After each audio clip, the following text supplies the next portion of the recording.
নজর রাখবো, ছবি দেখাবো একটা আপনাদের, যে ভিডিও ইতিমধ্যে ভাইরাল হয়েছে, যেখানে বিজেপির নেতার দাদাগিরির ছবি দেখা যাচ্ছে। একেবারে পার্টি অফিসেই কর্মীকে জুতো পেটা যে ছবি আপনাদের দেখাবো, সেই সময়কার ভিডিও এখন ইতিমধ্যেই ভাইরাল। বিজেপি কাউন্সিলর, ইনি বিজেপি নেতা, বিজেপি কাউন্সিলর, তার দাদাগিরি দেখুন। পার্টি অফিসের ভিতরেই দলীয় কর্মীকে জুতো পেটা করছেন।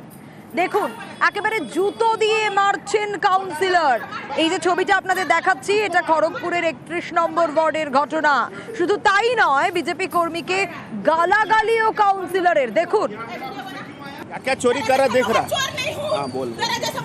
और बोल और बोल और बोल और बोल। उड़ उड़ उड़ उड़ उड़ तू उड़, कितना उड़ रहा? 100 बार छोड़ेगा, 100 बार छोड़ेगा, 100 बार। দলীয় কর্মীকে গালাগালি ও কাউন্সিলরের। শুধু তাই নয়, ছবিতেও আপনারা দেখতে পাচ্ছেন জুতো দিয়ে মারছেন দলীয় কর্মীকে কাউন্সিলর। কিন্তু কেন, কি কারণ, কোনো কি আদৌ ব্যবস্থা নেওয়া হয়েছে? দল কোনো ব্যবস্থা নিয়েছে? আরো বিস্তারিত এই বিষয়ে শঙ্কর জানাতে পারবে। শঙ্কর, কি কারণ এই ঘটনা ঘটলো, কেন? তারই পাশাপাশি এখনো পর্যন্ত দল কি কোনো ব্যবস্থা নিয়েছে? তোমাকে জানিয়ে রাখি, খড়গপুর পুরসভার 31 নম্বর ওয়ার্ডের যে কাউন্সিলর মমতা দাসের বিরুদ্ধে ওই এলাকারই দাপুটে নেতা অশোক সিংকে জুতো মারা বা জুতো পেটার অভিযোগ উঠেছে। অশোক সিং নিউজ 18 বাংলাকে জানিয়েছে যে গতকাল এক ব্যবসায়ীর কাছ থেকে এই যে বিজেপি কাউন্সিলর, তিনি একটি দোকান বসানোর জন্য টাকা চেয়েছিল।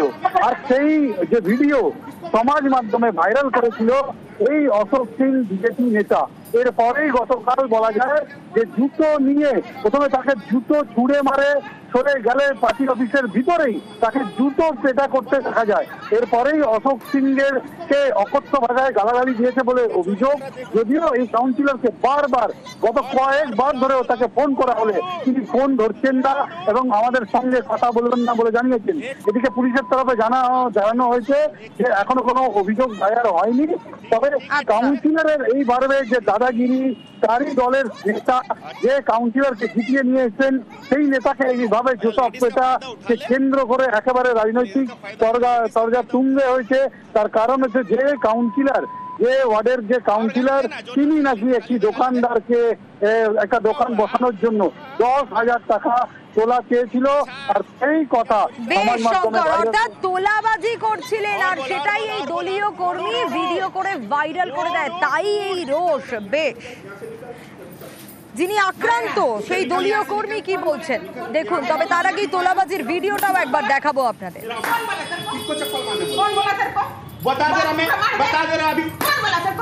ছবি আপনাদের দেখাচ্ছি আরো একবার, জুতো দিয়ে মারছেন কাউন্সিলর, সেই ভিডিও আপনাদের দেখাচ্ছি।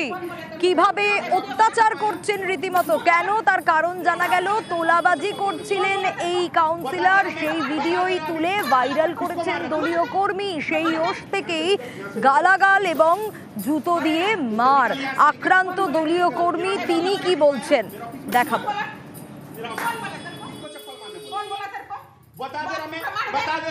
গরিব চাউমিনওয়ালা ও 1 মাস ধরে এখানে দোকান লাগানোর জন্য রেলের জায়গায় চেষ্টা করছিল, কিন্তু ওনাকে কাউন্সিলর আছে বলে বলতে গেছে।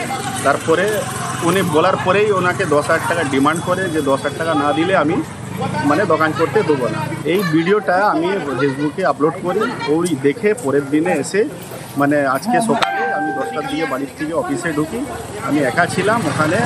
আমাকে এসে একটা ছেলেকে নিয়ে এসে অফিসে ঢুকে আমাকে জুতোগুলো মারার চেষ্টা করে। আমি এর আগেও বাড়ি বানানোর জন্য আমার সঙ্গে একটা হয়েছিল, এর আগেও আমার উপরে কেস করেছে। এখনও আমাকে মারতে এসে থানা যে আমার এগনেস্টে কেস করার চেষ্টা করছে।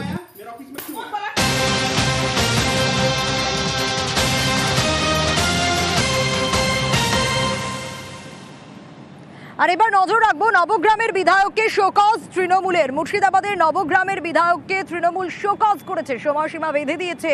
3 দিনের মধ্যে উত্তর দিতে হবে। আরো ডিটেল জানাতে পারবে আবির রয়েছে আমার সঙ্গে। আবির, এই শোকজের কারণ কি? জঙ্গিপুর সাংগঠনিক জেলা সভাপতি সম্পর্কে তিনি কিছু মন্তব্য করেন, যে মন্তব্যের কারণে অস্বস্তিতে পড়তে হচ্ছে তৃণমূল কংগ্রেসকে। সাম্প্রতিক সময় দেখতে পাওয়া গিয়েছে যে জঙ্গিপুর সাংগঠনিক জেলাকে নিয়ে বেশ কয়েকবার বিব্রত হতে হয়েছে শাসক দলকে। বহু ক্ষেত্রে দাঁড়িয়ে দলের নেতারা কখনো পুরসভা কখনো বা সংগঠন সম্পর্কে বেশ কিছু মন্তব্য করেছেন। ইতিমধ্যেই দলীয় স্তরে বারবার ধরে বৈঠক করে তাদেরকে এই সম্পর্কে সাবধানও করা হয়েছে। নবগ্রামের বিধায়ক যে ধরনের মন্তব্য করেছেন, সেই মন্তব্য দল মনে করছে অযাচিত। কোনো কথা বলার হলে সেটা দলের অন্দরেই বলতে পারা যায়, তাহলে তার এই ধরনের মন্তব্য করাটা একেবারেই সমীচীন নয়। এবং তিনি যে মন্তব্য করেছেন তার ফলে সাংগঠনিক ক্ষেত্রে দাঁড়িয়েও বেশ কিছু অসুবিধা তৈরি হতে পারে। সেই কারণে তাকে ফোকাস করা হয়েছে এবং 3 দিনের মধ্যে তাকে কারণ দর্শাতে বলা হয়েছে। জবাবে সন্তুষ্ট হলে ভালো, না হলে পরবর্তী সিদ্ধান্ত গ্রহণ করবে তা শাসক দল। বেশ।